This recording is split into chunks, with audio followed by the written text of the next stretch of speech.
Hi everyone, Dave Tibbs from Oakland Puzzle Company here. Today we are in Oakland's Diamond District to talk to award-winning portrait photographer Ellen Shershow. She's the one that took the photos that we turned into the collage puzzle entitled Ellen Shershow Photography. But first, take a second to hit that like button and subscribe to our channel if you haven't yet. We really appreciate it. Okay, let's go inside and meet Ellen Shershow.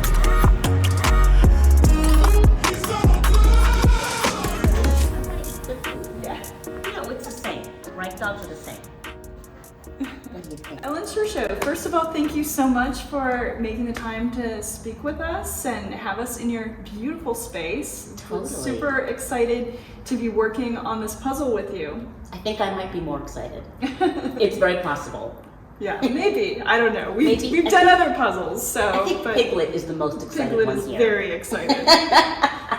So I would love to hear about like your history of how you got to opening your studio and because you were taking photographs and very involved in the arts community before that. Yeah. So tell me about like the very beginning, your childhood. Were you artistically inclined? When did you take your first pictures? Yes, totally. So I will go all the way back to the beginning, and I will tell you that so apparently when I was about 5 years old, I was a little bit of a high-strung child. And my mom tells the story that when I was, I think 5, I went to her very anxious because I didn't yet know what I wanted to do with my life. And my mom said, well, you know, you're 5 and there's definitely time to figure it out. You don't have to be nervous. But as the story goes, I kind of could not be consoled about this. So my mother took me to a bookstore and she thought like, let's find a book that helps you figure out what you want to do with your life. And I found like that George of the Monkey book, and I found some like photographic ballet book. Anyway, at the end of the day, I apparently looked at her and said, okay, I'm all set. I'm going to be a photographer and a veterinarian. That was my decision. How old were you? I was 5. Okay. So, you know, life tumbles on, and I actually don't remember the story, right? I sort of forget about it. Sure. But I do, from the beginning, just love photography more than anything. I remember getting my first camera. I think I was 6 or 7 when I got my first camera, and I just couldn't put it down. I just thought it was, you know, it was some little Kodak film camera, of course, where you didn't know what you had photographed until much later, which is such an unusual concept to us now. Yeah. But you would take a picture and you would maybe find out how it looked if you were lucky in a week. Yeah. Like if you were really lucky and efficient, Yeah. a week. Usually it was more like a couple of weeks to a year. In any case, so life tumbles on. I fall in love with photography. I take my first photography class when I'm a freshman in high school. I love it. I end up working as a photographer in a hotel in my 20s, and then I went to the School of the Museum of Fine Arts for photography, which was like, I still think of it as the most sort of creative, exciting time in my life. It was just wonderful. And then I went to graduate school for photography to the Art Institute. I finished, and I spent, oh my gosh, probably a decade, maybe even a little bit longer than that, working on having a fine art career and working in various arts nonprofits. And I had what were on the surface really interesting jobs. I worked at a gallery in Chicago while I was still there. Here in the Bay Area, I had a job for the Headland Center for the Arts, a place called Photo Alliance. I worked for a couple of years at the SF MoMA in the photography department. And then finally, for the City of San Francisco, the Art Commission. And even though these jobs were kind of on the surface really interesting and really fascinating, I was miserable and hated it. Hate's a strong word because I worked with some really wonderful people, but I would say that I wasn't fulfilled. And so I kind of had to sit down with myself, and what I figured out was that I just still have this really deep love for photography. I am like consummate photo nerd. I love cameras, I love film, I love digital, I love printing, I love editing, I love looking, like everything about it I love. So I came to this conclusion that even if I couldn't photograph exactly what I wanted, which I thought was what a fine art career was so enticing, even if I couldn't do that, because it's very hard to make a living as a fine artist, It didn't matter what I was photographing. At the end of the day, I just wanted to use my camera. So, very long, boring story short, I take a business class, I quit my full-time job, and I tried doing wedding photography, and I'm like horrible at it. Like, I'm so bad at doing weddings, it's just embarrassing and horrible. So then I think I tried doing like product photography and food photography, and nothing really was clicking. And there was one day when I was hanging out with a friend of mine, and we decided to photograph her dog on a lark, and something clicked in my mind, and it just felt to me that like, this is so weird, but I think this is the thing. And I hadn't, I'd worked for a guy in Chicago, a guy named David Sutton, who's still very important to my life. He's one of my mentors. He was a dog photographer that I had worked with many years ago. So I kind of had him in my head as like, I think this thing is possible. I called my mom to tell her, and my mom told me the story about being 5 years old and saying this thing, and I thought, okay, well, you could tell me that 20 years ago and saved me a lot of heartbreaking credit card debt. But anyway, it felt like the right thing. So. Okay, so you're from the East Coast. Where did you grow up? Boston. I grew up in Boston. And what brought you here to the Bay Area? So my grandmother actually grew up in San Francisco and always talked about it as being like the most elegant and wonderful place on earth. And she was very well traveled, so that seemed like a big deal. So it had always been this kind of dream city to me. I ended up going to graduate school in Chicago because at the time it was sort of the top graduate program for photography. And meeting these two guys, Rick and Terry, who became my family, my best friends. They were from San Francisco. They were a year ahead of me in school. So they moved out here when I still had a year left to school. Finished school, hung out in Chicago for I think a year, maybe 2 years. But again, San Francisco had always kind of been this beautiful city that I had been fascinated by, and now I had really wonderful friends who lived here.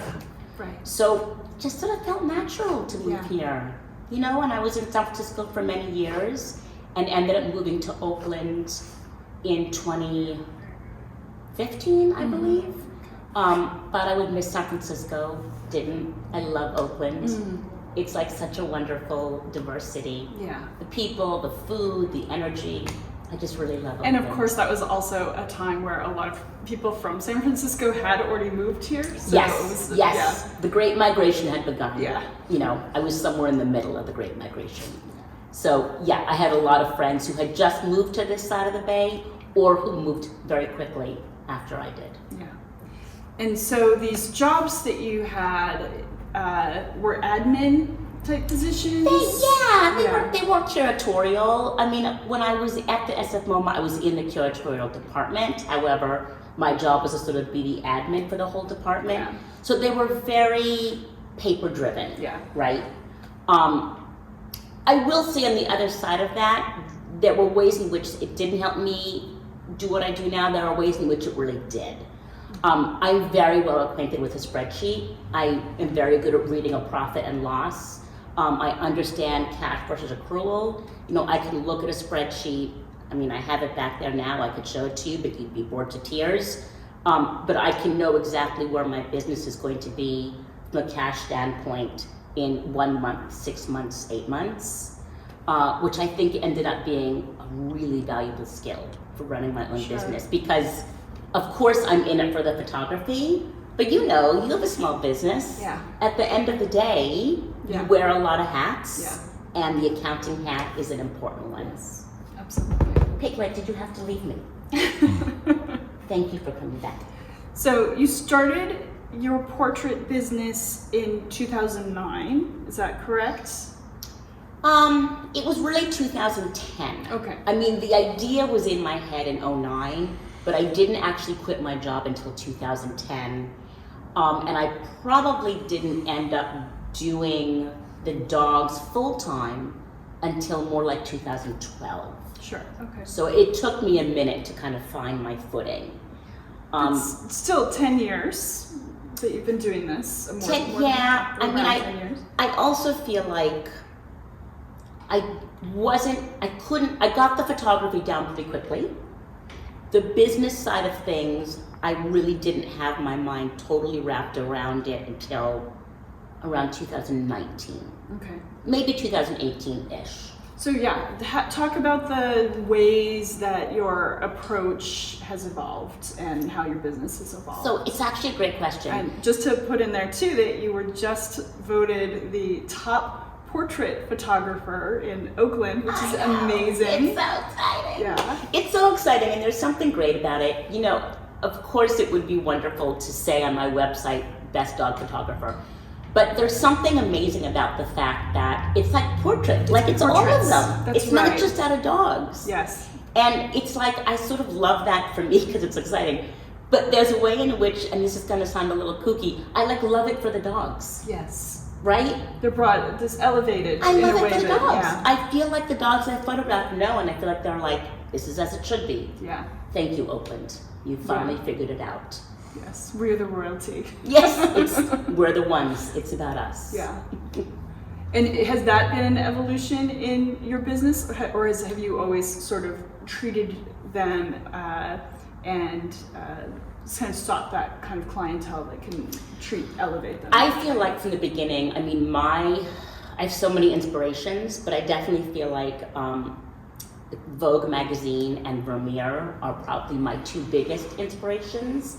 And I very much work out of like the way that Vermeer used light, right? Which is just, I mean, he's the master. And the way that the models are photographed in Vogue, I very much model my dog photography off of that. I think that answers your question, because I wasn't really modeling my dog photography off of other dog photographers. Yeah. Right? Yeah. It was off of how humans are photographed or painted. And has that been the case all along? Oh, in your completely. practice? Yeah. Oh, yeah. 100%. Yeah. 100% Well, it has been. it comes across completely in your styling, your logo. I mean, there's just your whole studio there's a simplicity and a practicality of it, but always elegant. So that Oh. really definitely comes across. That's a real compliment. Thank Yeah. you. I love that. I love that. So what has been the biggest challenge about this trajectory, the dog photography? Yeah, it's a great question. There's been so many challenges. You know, running a small business is hard, right? It's exciting, it's wonderful. I wouldn't have it any other way, so I don't want to sort of poo-poo it. I'm a big proponent of entrepreneurship, but I would say that definitely it is sort of like, one would say the marketing business side of things is hard. You were asking earlier sort of like what made the biggest difference. And I think for me, a lot of it has been working on drowning out the noise and focusing on what's important to me and to my business. Mm-hmm. So, for example, when I first began doing this, I was really excited about the dog stories, right? When I photograph a dog, I don't just want to make him or her look beautiful, I really want to bring out their personalities. And the way that I can bring it out is by learning about their story from their people. So that was how I started. And then there's a lot of noise in the world about how to run a business, how to run a portrait studio. And I listened to that a little bit too much. And the advice that I got was, stop delving into the stories, because that's not efficient when it comes to your time. So I stopped for a couple of years. And I think it's why it took me a couple of years to find my footing, because this sounds a little woo-woo, but there's a way in which I actually really wasn't being authentic to who I was. And that was about my own insecurity or lack of confidence. I just assumed that other people knew more than me. Right. And they do for some things, for sure, but maybe not for this. Right. And then I met a mentor in 2018, middle to end of 2018, who kind of opened up by saying, the only way to do this right is to know the dog stories and get a sense for their personalities. And it was like, I'm gonna swear, you'll have to beep it out. I was like, motherfucker, I knew it. Why didn't I listen to me? I knew that was the case. But I needed him to give me permission to go back to what I knew was true. So I went back to it And I would say that's made the biggest difference in my business. And I want to give him credit because obviously that was a life-changing thing for me. But I also think, especially today with social media, there's so much noise, right? And I think it's really hard to know which of those sound bites are true to you and which is just, might be very true for somebody else, but isn't for your unique business. Absolutely. Right? Absolutely. Yeah. I think one of the things we share in common is that we have these niche businesses, and they're very different kinds of businesses, obviously, but they're based on sort of alternative business models. Totally. And it has to be true to you or it's not going to work, right? Right. And I know something that's important to you is sort of that nonprofit, charitable side of things, and that you spend a ton of time volunteering and donating your time, taking photos of rescue dogs, serving on different boards, so maybe talk a little bit about that and how you balance your time too. I mean, I'll be honest with you, there's a way in which it's selfish. I just love that, right? I'm very much an extrovert. I love being around people. So much of running your own business, as you know, is a solitary thing. So I just love to have different people around me. I find it really inspirational. I find that if I focus too much on my business, I get like stuck in my own head. And if I get out of it and I start working with someone else's nonprofit and other people's missions and other people's ideas, for me, it just really energizes me and inspires me. And I think that, as far as the world goes, I just think it's important. I think giving back and philanthropy should be part of all of our lives. And for some of us, that can mean big cash donations, and for some of us, that can be a time donation, and for other people, it might be a mix of the two. But, I just read about this guy in the Times this morning, something Feeney, I think was his name, one of these billionaires who decided to give away all of his money.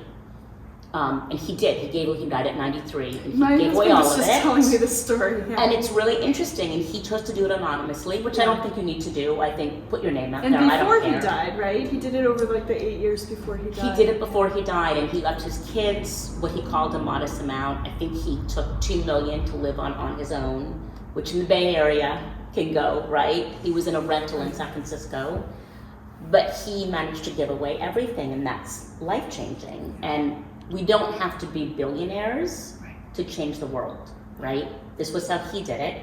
Awesome. We all can be generous with our time or whatever it is that we have an abundance of. Yeah. One thing that we may want to edit to kind of move its place in the interview, but I don't want to lose it,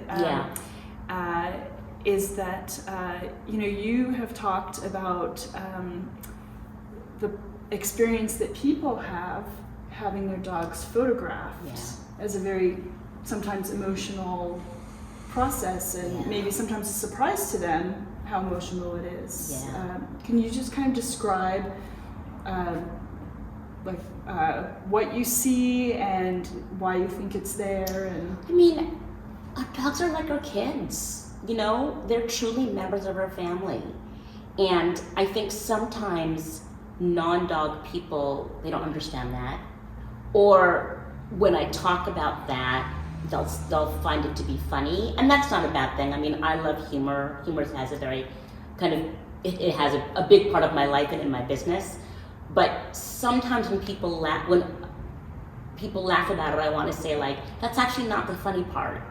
Like, would you laugh, would someone laugh at you if you heard about how much you loved your human baby? They probably wouldn't. They would take it very seriously. Well, it's the same with dogs, right? Now, dogs are also funny creatures, and it's great to laugh at them. So I don't at all mean that we have to all be serious. But they really, truly become our children and a really important part of our families. And sometimes that connects back to our own experiences. People will call and say, I got this dog when I was going through a divorce. And so this dog child, got me through my divorce. And I fell in love with myself, or I learned to be stronger, or I moved into this beautiful home. Whatever it is, these dogs come with us. And so of course they remind us of that. Yeah. Right? But they are also just in and of themselves our children, and our love for them is complete and real and as complicated and as nuanced as it is for other humans. Yeah. This sort of ties back into the focus on the dog's story, right? Because ultimately these photographs are for their humans. Yeah. And it's the humans that are actually, on some level, telling the story and sharing the story. I mean, the dogs tell their own story too, obviously, but Totally. and you choose such a variety of backdrops and props, and I see how that sort of rounds all of that out, right? Yeah. Like the choice, the difference between a very simple black backdrop or pink balls is like there's a big Huge. range there. There's totally different photographs, right? Totally different. Yeah. I mean, it's usually about the dog. Yeah. We get there a variety of ways. Very often, when I have someone first come to the studio, we'll kind of walk around together and we'll look at some different artwork and kind of think about what we together might think works best for the dogs. Sometimes a dog will walk in and I'll be like, we can do what you want, but here's what I'm seeing with this child.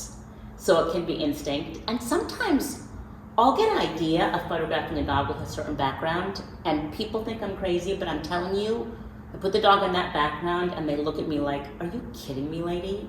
Like, no, this is a no. I'm not doing it. And they'll just look cranky the whole time. Wow. And I'll move them to something else and they'll be like, yes. Okay. Here I am. How about this?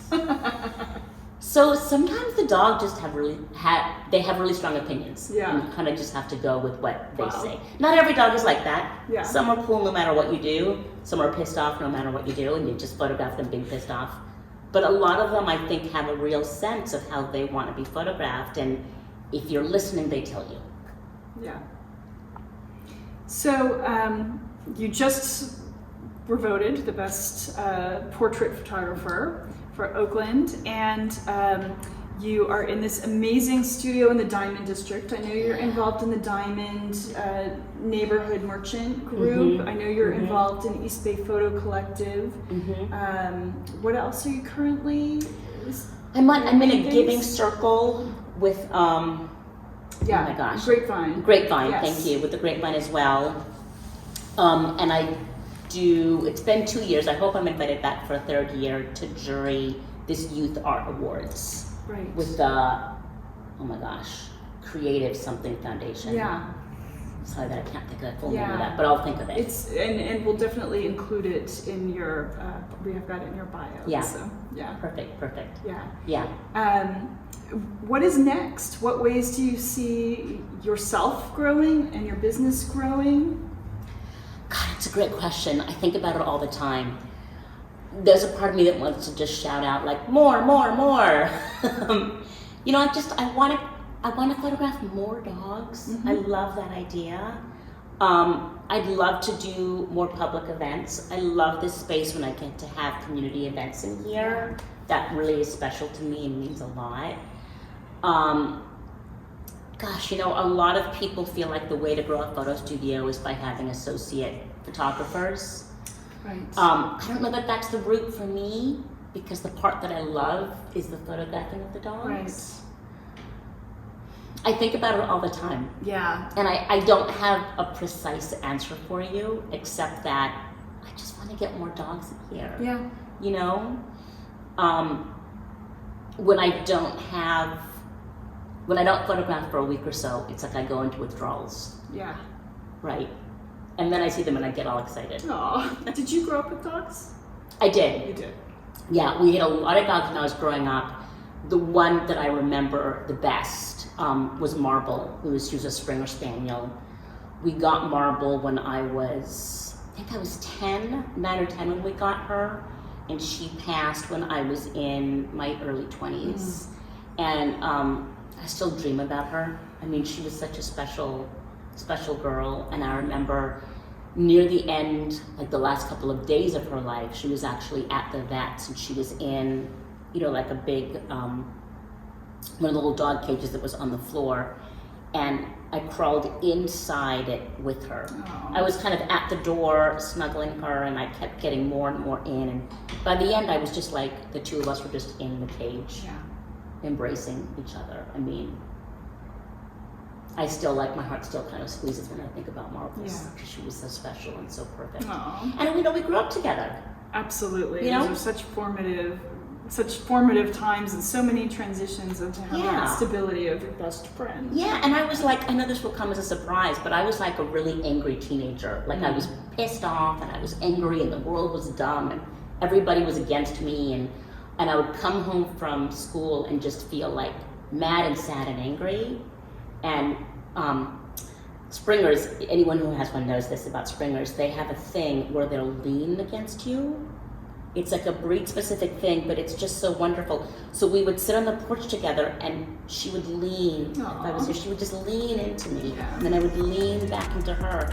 And it was just so comforting. I can't even, still when I think about it, my heart rate kind of goes down, and I get more relaxed. Because it was such a beautiful, perfect moment.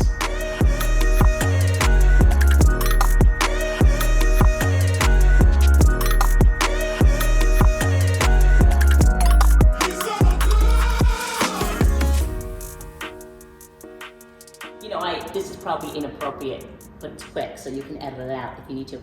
But I was on a Tinder date like a year ago, and we were out at the Punch Down, that great wine barn downtown Oakland, and he was talking, and I interrupted him to point out a cute dog, and he got like a little annoyed with me, and I thought, oh, this isn't gonna work out. Yeah, exactly. You seem nice, but let's just call it, because there's no way. Like, this is like my life. This is literally what I do. It will always happen. It will never change. And if you don't love that, then this is never. We're done. Yeah, we're done. Here, it's over.